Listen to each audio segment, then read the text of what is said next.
Shalom Aleichem. C'est Maurice Elkan Ben Abraham, de Torah Call Ministries et de Am Segoula. Alors, comme promis, je devais faire une vidéo qui était un droit de réponse au prophète Eli Pada. Alors donc, voilà, je suis en train de lui répondre. Alors, avant de lui répondre, on va écouter ce qu'il a dit. Et puis, on va essayer de clarifier les choses.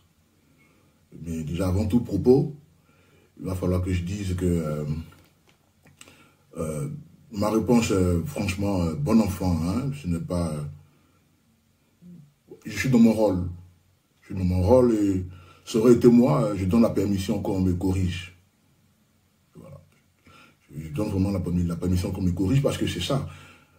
Quand on sort d'une école, qu'elle soit théologique ou rabbinique, il faut vraiment être un élève studieux qui, chez nous on dit Talmud Ram, qui étudie avec la sagesse.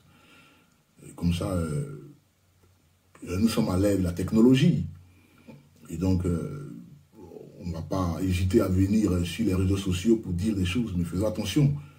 Ce que nous disons doit être validé d'abord. Ça veut dire qu'on a, ayant été un bon élève, on a validé en ayant des informations. D'accord? Et puis bon, on a des preuves. Et sinon, on s'inscrit dans le faux. Ah oui?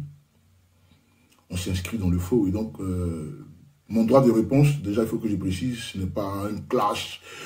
Parce que j'ai vu, quand j'ai mis mon droit de réponse, j'ai vu les gens, ah oui, lui, il dit les prophètes, maintenant, je fais mon boulot, faites aussi le vôtre, quoi.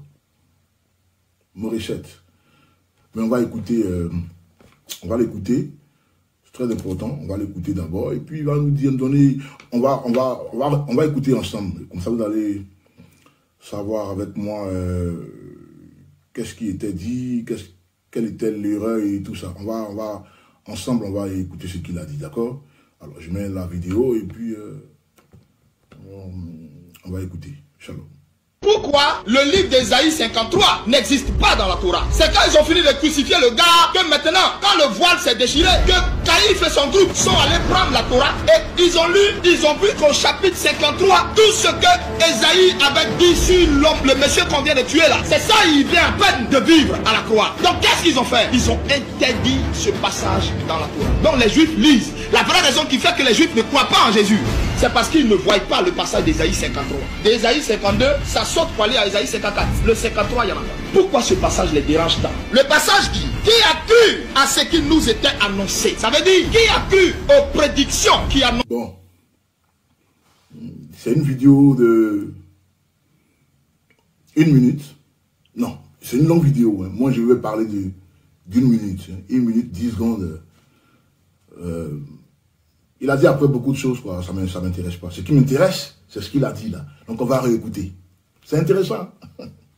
Donc on réécoute. Pourquoi le livre d'Ésaïe 53 n'existe pas dans la Torah? C'est quand ils ont fini de crucifier le gars que maintenant, quand le voile s'est déchiré, que Caïphe et son groupe sont allés prendre la Torah et ils ont lu, ils ont vu qu'au chapitre 53, tout ce que Ésaïe avait dit sur l'homme, le monsieur qu'on vient de tuer là, c'est ça, il vient à peine de vivre à la croix. Donc qu'est-ce qu'ils ont fait? Ils ont interdit ce passage dans la Torah. Donc les Juifs lisent. La vraie raison qui fait que les Juifs ne croient pas en Jésus, c'est parce qu'ils ne voient pas le passage d'Ésaïe 53. D'Ésaïe 52, ça saute pour aller à Ésaïe 54. Le 53, il y en a pas. Pourquoi ce passage les dérange tant? Le passage qui a cru à ce qui nous était annoncé. Ça veut dire qui? Alors, c'est la deuxième fois qu'on écoute.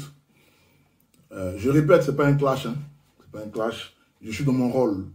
Okay? La Bible dit, ces gars-là, il faut les confronter. Il faut les confronter. En plus, il est prophète. Il est prophète. Il a annoncé la mort, je crois, d'un président africain en Côte d'Ivoire. Récemment, j'ai vu aussi qu'il a annoncé la mort de mon roi. Je suis en Angleterre.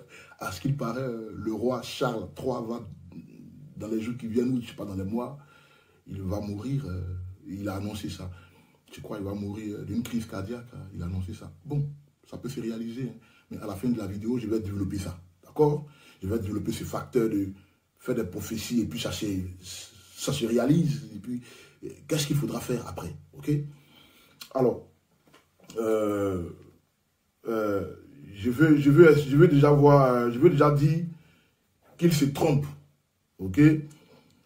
Qu'il se trompe parce que quand il dit ça, hein, ce sont des erreurs. Ce sont des erreurs à ne pas commettre. Hein?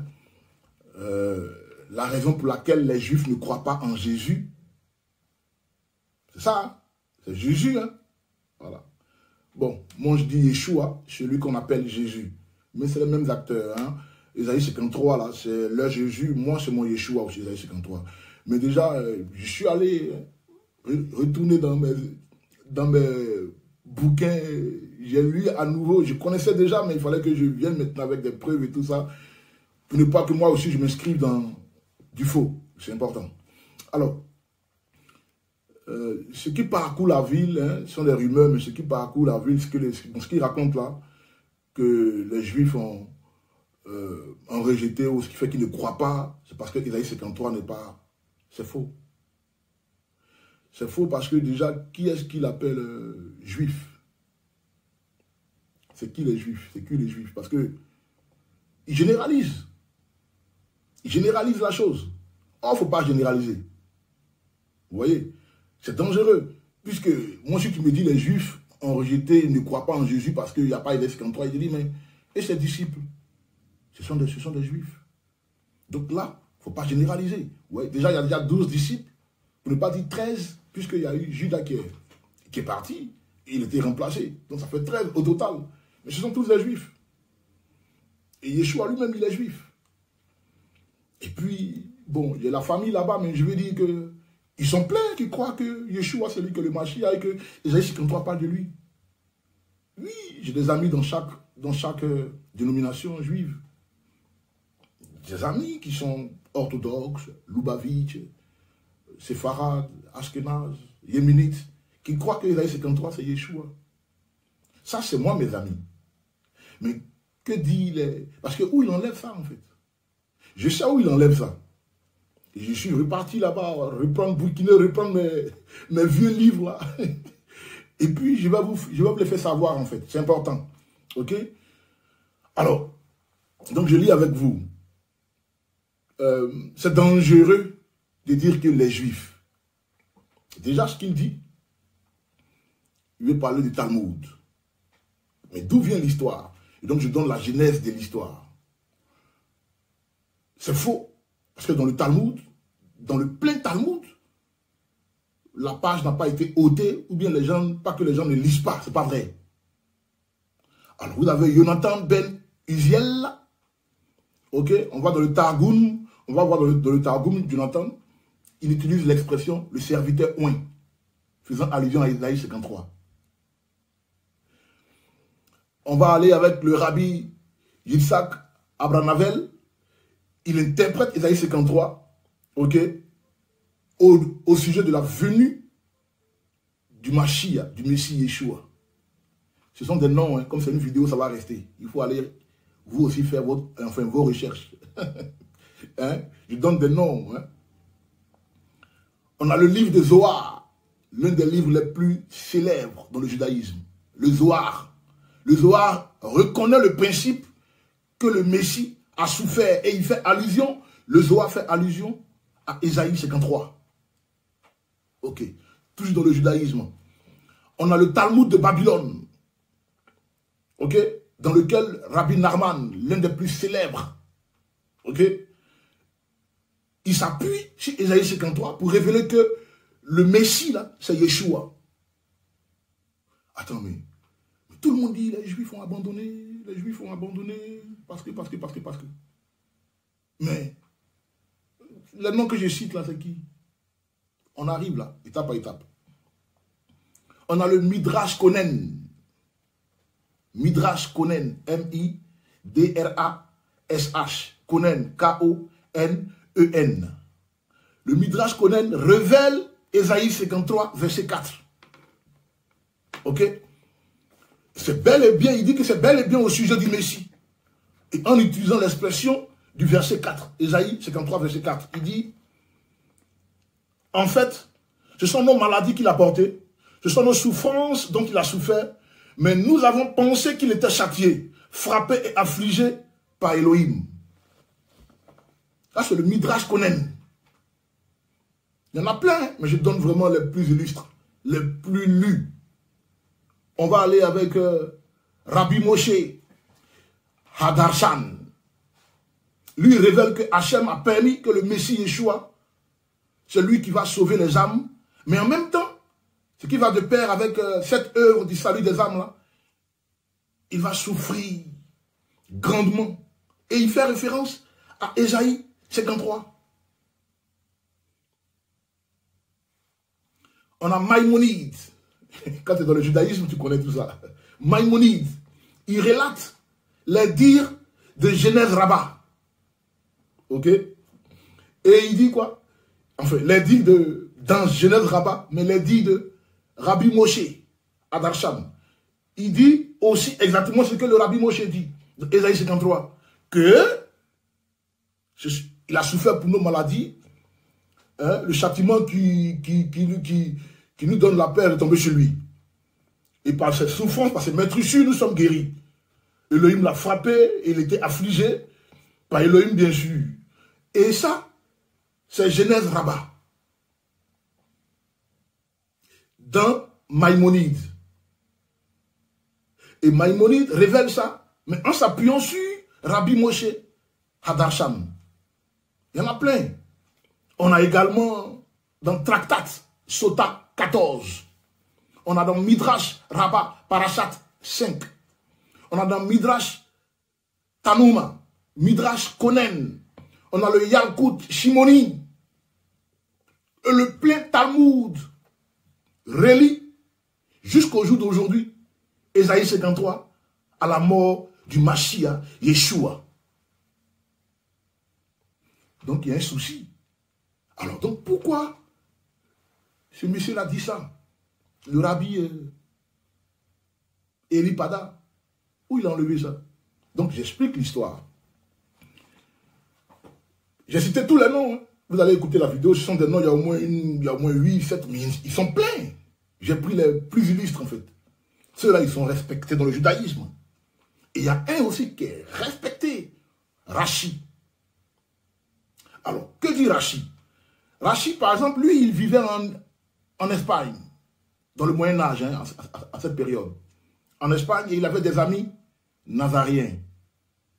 Et des amis, bien sûr, hein, des amis nazariens, c'est-à-dire qui sont hébreux comme lui, juifs comme lui, mais qui croient en Yeshua. Donc, il s'est élevé, il y a une discussion qui a vu le jour. Et la discussion disait que Ésaïe 53, c'est Yeshua, le Messie. Et lui, il s'opposait. Il avait quelques gars avec lui. Et en s'opposant, ça arrivait jusque chez le Sanhédrin. Et le Sanhédrin, hein, parce que ce que je dis là, ça arrivait même au Knesset. Hein. Mais on dit le Sanhédrin, quoi. Alors, le Sanhédrin a trouvé bon que pour éviter la cacophonie, celui qui sera appelé, ok, à la bima. La bima, c'est au pupitre. Quand Yeshua, on dit quoi? Quand Yeshua, après ces 40 jours de jeûne, 40 jours et de nuit de jeûne, on dit quoi? Il descend de la montagne et puis il va, on dit quoi? Il va dans une synagogue, comme à son habitude. Et ça, c'est important. Et on dit quoi? Il va, il ouvre quoi? Le rouleau, il prend le rouleau, il ouvre quoi? Le sceau d'Ésaïe 61, verset 1. Il dit quoi? L'Esprit du Seigneur est sur moi, il m'a oint. Où il va pour ouvrir le rouleau, ça s'appelle la bima. Alors, une fois au Sanhédrin, le Sanhédrin règle l'affaire. Quiconque a été nommé pour venir faire la lecture de Haftara, ok, à la bima, ne devrait pas, si n'est pas d'accord que Ésaïe 53, il s'agisse du Mashiach, il ne lit pas, il saute. Donc, la page est là, 53, mais s'il ne veut pas lire, il ne lit pas. Donc, de 52, il peut aller à 54. Ça, c'est s'il ne croit pas. Mais celui qui croit, il lit. C'est pourquoi il y a eu... C'est comme l'histoire de l'apôtre Paul qui avait été incompris au sujet de la circoncision. Et puis, ils sont allés au concile de Jérusalem devant les anciens, Jacques et Pierre, et puis ils ont dit, mais non, non, non, non, non, non, non, non. Hein, voilà. Vous connaissez l'histoire dans Actes des Apôtres. C'est pareil. Donc, ils sont allés voir le Sanhédrin qui a dit, bon, comme ça va créer la cacophonie, des disturbance in order, donc, celui qui ne croit pas, il lit pas. Quand on va l'appeler, quoi, à la Bima. Et c'est ça qui est devenu un tollé, là. Et que les Juifs ne croient pas. Et ceux dont j'ai fait mention. Et ceux dont j'ai fait mention, mais laissons-les. Et ceux qui étaient les disciples de Yeshua. Ce sont des Juifs aussi. Et moi. Et mes parents qui sont en Israël, là, à Hébron, à Haïfa, à Jérusalem, à Bethléem, à Nazareth. Et ceux-là. À Ramallah aussi. Et ceux-là. Et quoi en Yeshua? Écoutez bien, monsieur le prophète. Aujourd'hui, selon le calendrier grégorien, je crois aujourd'hui, c'est quelle est la date d'aujourd'hui là même, hein, aujourd'hui c'est le 26 septembre. Nous avons près de 46%. Non, on n'a pas dépassé 50% encore. 46% qui croient que Yeshua est le Messie. En Israël seulement. Hein. Je ne parle pas de la diaspora où nous sommes. Alors, faites vos recherches. Vous dites que vous êtes un prophète. Un prophète, il ne parle pas comme ça. Un prophète, il ne parle pas comme ça. Il fait très attention. Oui, parce que il vérifie d'abord. Il vérifie. Il ne se lance pas comme ça. Pourquoi? Parce qu'un prophète, c'est un enseignant. D'ailleurs, un prophète, c'est lui qui enseigne la Torah. Ce n'est pas celui qui va te donner la couleur de ton caleçon, de ta culotte. Ce n'est pas celui qui va te donner l'âge de ta maman pendant qu'elle est assise à la maison. Non. Le prophète, c'est celui qui enseigne la Torah. Alors, il y a une contradiction. Parce que vous parlez de... Ce n'est pas dans la Torah. Bon, on a lu... Tout ce que j'ai lu là, ça vient du Talmud. Et c'est dans le Talmud là. C'est du Talmud dont vous faites mention. Vous faites mention du Talmud. Maintenant, vous dites que ce n'est pas dans la Torah. Alors, le Talmud, ce sont des commentaires mis ensemble de différents rabbins qui proviennent de la loi orale. Il y a la loi orale qui existait avant. Et après, la loi écrite est venue au mont Sinaï, quand Moïse descend du mont Sinaï. Et la loi vivante, c'est Yeshua HaMashiach, dans l'Alliance renouvelée. Donc, nous avons une colonne, okay, où nous avons 6 alliances.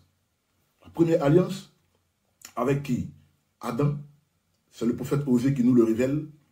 Pour dire, Adam et Ève ont péché. C'est-à-dire, Israël a péché comme Adam et Ève. Ils ont brisé l'alliance comme Adam et Ève. Donc, l'alliance était là. L'alliance avec Adam, l'alliance avec Noé, on connaît tous l'histoire. L'alliance avec Abraham, ok? Et ces trois-là, ces trois alliances sont des alliances orales. D'accord? Et la quatrième alliance avec Moïse. Et avec Moïse, c'est l'alliance écrite, où la loi devient écrite. La cinquième alliance avec David, toujours la loi écrite. Et on se souvient bien de la promesse faite à David, de sa tribu, découlera la royauté. Donc Yeshua est la sixième alliance. Et la dernière, parce qu'il n'y a plus d'autres alliances. Alors, donc je reprends. Adam, Noé, Abraham, alliance, loi. La loi était donnée mais oralement. Et puis avec Moïse, écrite. David, écrite. 5 lois. Mais elles sont toutes du Tamar. Ce que les chrétiens appellent Ancien Testament. Et que moi j'appelle le Tanar. Et que tous les juifs du monde sous le ciel appellent le Tanar. Le Tanar, c'est un acronyme de 3 entités. T-A pour Torah, N-A pour Nevi'im, K-H pour les écrits. Ok? Alors, T-A pour Torah. Torah, ce sont les 5 premiers livres de Moïse. Genèse, Exode, Lévitique, Nombre et Deutéronome.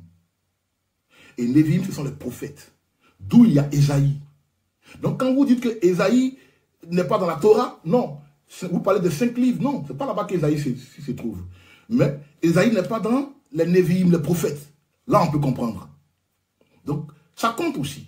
Puisque les chrétiens jouent avec ça. Beaucoup. Moi, j'écoute beaucoup d'hommes de Dieu chrétiens. Pas eux tous. Hein. Certains, parce que les terminologies sont d'une grande importance. Les terminologies sont très importantes. On ne va pas tergiverser sur ce truc-là. Tu n'arrives pas à mettre les choses à leur place, tu vas tromper le peuple. C'est pourquoi je dis que le prophète, c'est un enseignant. Oui, 80% des prophètes dans la Bible sont des Lévites.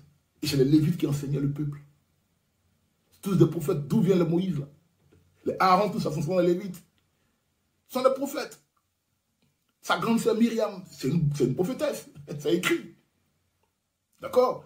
Et donc, les 5 livres de Moïse, c'est ça la Torah. Et c'est ça, hein, la Torah veut dire instruction, enseignement, parole, précepte, ordonnance. Et puis ça vient de la racine Yara. Vous voyez, vous avez des mots. En hébreu, on lit de la droite vers la gauche. Vous avez Yerushalayim, c'est Jérusalem en hébreu. Yerushalayim, voilà les 3 premières lettres. Les 3 premières lettres. Ok? Vous avez Yod, Resh, et puis Vav. Yerushalayim. Ok? Mais Yeru. Ok?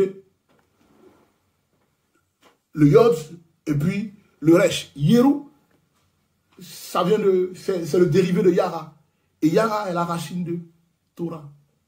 Qui veut dire diriger le peuple, enseigner le peuple, montrer la voie au peuple, montrer bien où le peuple doit aller. Donc, on parle même de viser la proie, viser, ok? De pinpoint. Comme ça, le peuple, il suit, il va. D'où on ne fait pas des erreurs comme vous, de terminologie ou de concept. Donc, Ésaïe 53 n'est pas dans la Torah, mais se trouve dans les prophètes, Névi'im. C'est d'ailleurs ce que Yeshua est venu lire.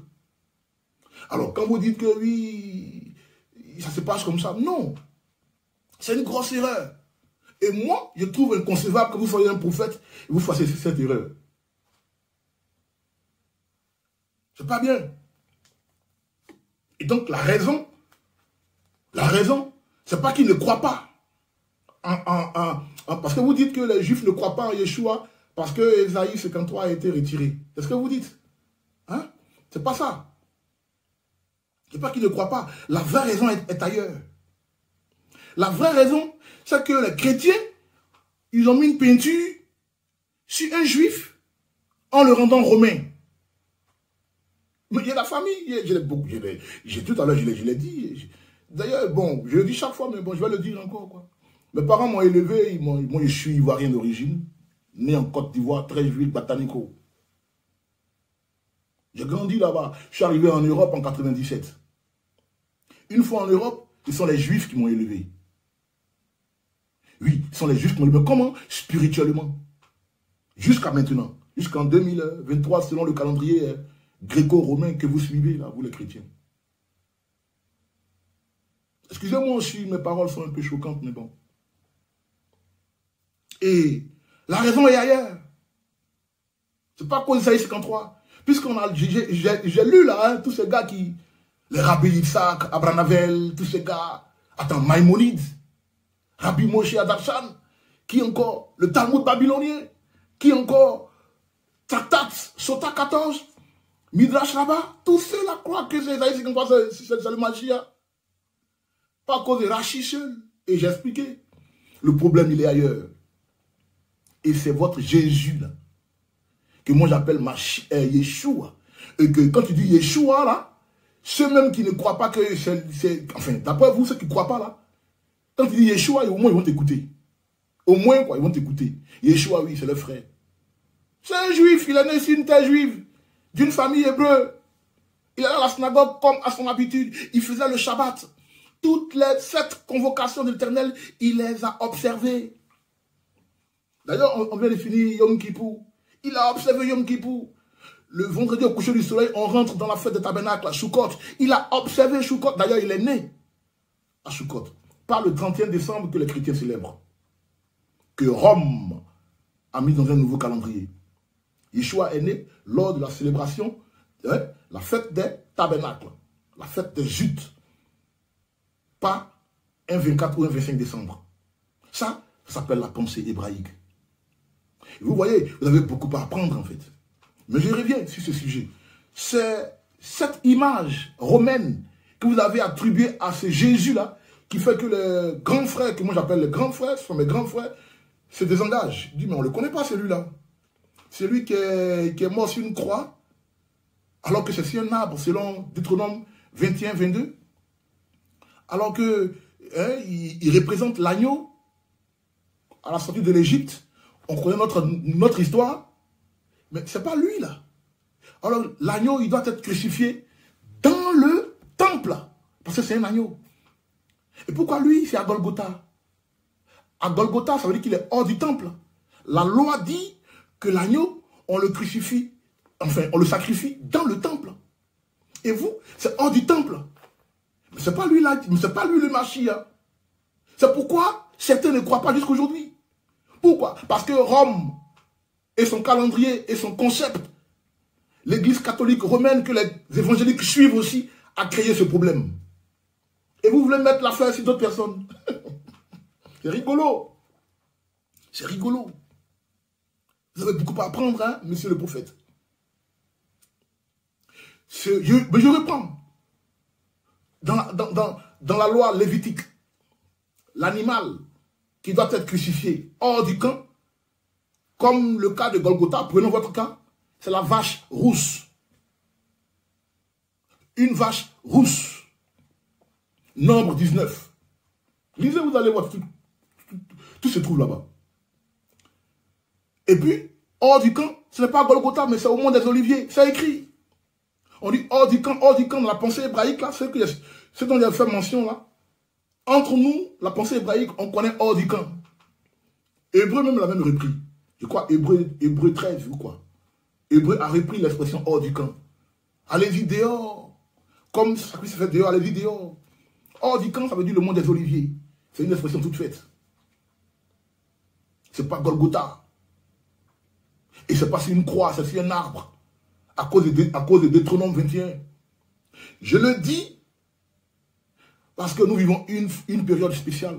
D'où les créatures que nous sommes attendons le retour du Créateur. Le Mashiach dont vous parlez. Yeshua. Mais je n'ai pas fini. Donc la vraie raison se trouve ailleurs. Ce dont vous parlez là, c'est un Jésus romain. Oui, il n'existe pas dans la Bible, oui. Oui, mais parce qu'il y a une différence entre le Yeshua hébreu et le Jésus romain. Il y a une différence.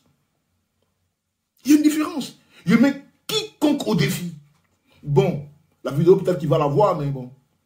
On n'est pas là pour ça, quoi. Mais c'est lui qui veut, quoi. Let's go, come on. Let's go. D'ailleurs, le Jésus que vous présentez là, ses disciples sont des juifs. Ils vont à la synagogue, ils font ça. Même l'apôtre Paul. Et puis vous, on ne sait pas où vous êtes. C'est là le problème. Attends, moi je connais mes grands frères en Israël, ils vont suivre qui? Celui-là? Ce Jésus romain qui est né à Rome là, en Italie là? Ah oui. C'est lui qu'ils vont suivre. Mais non, j'ai mal les connaître. Nous, ils nous écoutent. Moi, ils m'écoutent. Regardez dans mes amis, vous allez voir, ils sont là, plein. Ce sont mes frères. On sait comment on se parle. Et nous sommes au boulot. Et vous venez pour ternir leur image. Non, ils ne croient pas parce que Isaïe 53 n'est pas dans la Bible. Non, mais allez-y en profondeur, expliquez l'histoire. Donc j'ai donné l'historique pour que vous puissiez savoir en fait ce qui se passe. Qu'est-ce qu'un juif? Pour savoir qu'est-ce qu'un juif, lisez Romains chapitre 2. Ok? Lisez Romains chapitre 2. J'ai beaucoup à dire, hein, mais comme c'est un droit de réponse, je m'arrête là. J'ai un enseignement là-dessus. Regardez sur ma chaîne YouTube, Oracle Media, et puis aussi mon site internet, www.toracleministries.com. Puis bon, pour ceux qui veulent prendre des enseignements, ben, écrivez-moi.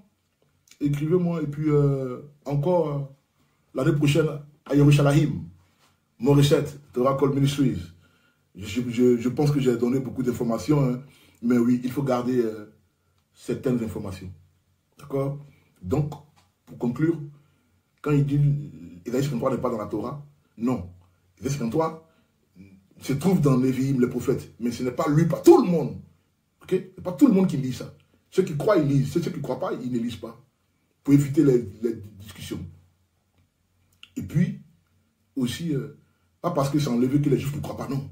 Les Juifs ne croient pas parce que Rome, qui a assujetti Israël à cette époque-là, vous voyez les trucs à l'église, vous voyez encens, vous voyez les églises catholiques, là. Tout ce qu'ils font, là, ils ont pris ça d'Israël. Ils ont pris le temple que vous voyez, tout ça, le temple, Aaron va avec l'encens, tout ce qu'ils font, les trucs de communion, tout ce qu'ils font, ils lavent les mains, les prêtres, là, ce qu'ils font, là, les prêtres catholiques, là, ça vient d'Israël. Ça vient de Jérusalem, ça vient, c'est un coup du temple que je donne. Je ne donne ni personne, quoi, mais c'est la vérité, quoi. Tout ça, vous voyez, des pasteurs qui vont, qui payent des trucs en Israël, tout et tout. C'est des concepts hébraïques, ça. C'est des concepts hébraïques. Dans des églises, on voit, il y a des drapeaux d'Israël. Ça, c'est le drapeau de Jérusalem, d'accord? Mais il y a des drapeaux d'Israël dans des églises et tout et tout. Mais revenez à la racine hébraïque. C'est l'histoire c'est le schisme, l'histoire de Juda et Ephraïm. Un roi et deux rois. On a beaucoup à dire. C'est juste un droit de réponse au prophète Elipada. Alors, il a annoncé des morts. À ce qui paraît, il y a des gens qui sont morts. C'est vrai, tout ce qu'il dit, ça se réalise. Mais ça ne veut rien dire. Je ne nie pas, hein, puisque Deutéronome 13 dit, c'est Moïse qui parle de Deutéronome 13. Moïse dit, quand vous allez voir des gens faire ça, utilisez le code. C'est quoi le code? C'est le juif qui a le code. On appelle ça Pakod Lifkod. P-A-K-O-D. L-I-F-K-O-D. Pakod Lifkod. C'est un code. C'est un secret juif. Moïse, il a fallu qu'on utilise ça contre lui pour qu'il soit approuvé dans l'assemblée. Une fois en Égypte, quand il est revenu de Madian, pour pouvoir guider ce peuple. Il a fallu qu'il soit approuvé parce qu'il a fait que son bâton est devenu un serpent. Les gens ont vu qu'il parce que dans le, il était au mont Horeb, il a vécu l'expérience, mais il arrive devant son peuple parce qu'il l'envoie pour libérer Israël de l'Égypte. Donc il faut faire ce miracle-là pour qu'on puisse croire en toi. Donc il fait ce miracle, le bâton devient un serpent, la main, il met la main, c'est la lèpre, après il revient, donc les gens étaient éblouis. Mais pour qu'on accepte ça, c'était Pakod Lifkod. Pakod Lifkod, c'est tout dans Deutéronome 13. Pourquoi? Parce que Pharaon, ces magiciens, ont fait aussi des miracles, non? Leurs bâtons sont devenus des serpents. Moïse, il a fait le même miracle, là. Son bâton est devenu un serpent, le bâton d'Aaron est devenu un serpent. Ça a même avalé ceux pour Pharaon. Mais Pharaon a fait le miracle aussi, non? N'est-ce pas? Il a fait le miracle. Et Moïse, pareil. Pour Pharaon, là, d'où ça vient? Pour Moïse, là, comment on appelle ça? Donc, c'est Deutéronome 13 qui viendra pour vous permettre de dissocier le bon grain de l'ivraie et le faux du vrai. Deutéronome 13, Moïse dit, quand ils feront ces miracles-là, allez-y en profondeur. C'est la Torah. Le baromètre, c'est la Torah. Pour reconnaître un loup parmi les brebis, c'est la Torah. Plusieurs viendront, nous avons fait les miracles, nous avons chassé les démons, nous avons parlé de nouvelles langues. Et Yeshua dit, je leur dirai, arrière de moi, vous qui commettez l'iniquité, je ne vous ai jamais connu. Pourtant, il a dit, voici les signes qui accompagneront ceux qui auront cru, ceux qui auront fait des miracles, ceux qui auront dit que telle personne va mourir, et elle va mourir, et ça se réalise. Mais il dit, pour le baromètre, vous qui commettez l'iniquité. Iniquité, ça veut dire quoi? En grec, iniquité, c'est le mot qu'on dit anomia. D'où vient la maladie anémie, anomia. Qui veut dire en hébreu, sans Torah. En grec, sans Torah. En français, sans Torah. En anglais, lawlessness. Il y a le radical law, la loi.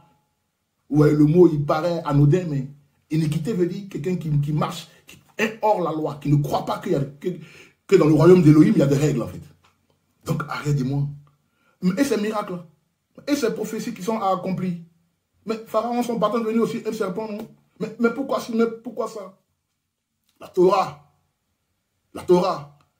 elle est toujours d'actualité. Je m'arrête là, c'était juste un droit de réponse. Pour vous inscrire, pour savoir la suite, venez vous inscrire. Morissette, Torah Call Ministries et Am Segou là. Wow.